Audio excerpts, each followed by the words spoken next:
In the last unit, we learned about ionic bonding. And ionic bonding is basically a transfer of electrons from a metal to a nonmetal, and that happens due to their different attractions or affinities for electrons.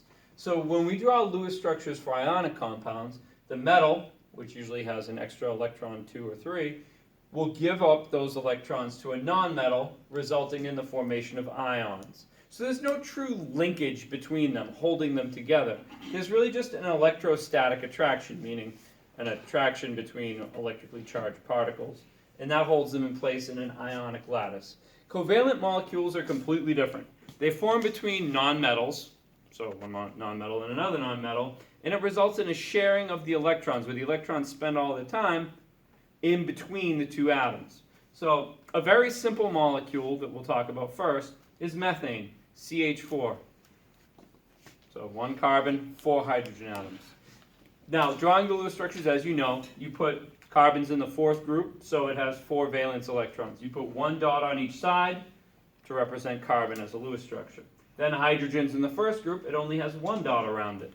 So what you can see here, and we know that all atoms want to complete the octet rule, so fill their valence shell. In order to do that, you can see that there are 4 openings for hydrogen to come in and share its electron. And that's what it does. So what I want you to do is draw an arrow from where the dots, with dots that are pairing up. No one wants to be lonely, and these electrons don't. So then what you end up with is this structure.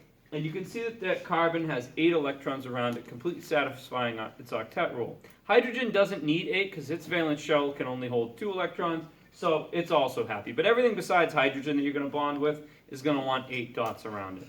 But that would be how you'd form methane, CH4, and a lot of times you'll see it drawn like this, a structure where you show the bonds or shared electrons as lines. And that's, if you look up any element, any molecule, that's how it's going to be presented. Now, when we draw these Lewis dot structures, there's really a little bit of a transition that we're making without even really thinking about it. If we look at how carbon's electrons are arranged, carbon has 6 electrons, and it has 2 in the first energy level, 4 in the valence shell. You can see that they would go in the 2s and the 2p. And we said that electrons don't like to be lonely, so what would happen is these unpaired electrons would be available to bond with the hydrogen atoms. But if that was the case, you could only form 2 bonds. And that wouldn't satisfy the octet rule, and that's not energetically favorable.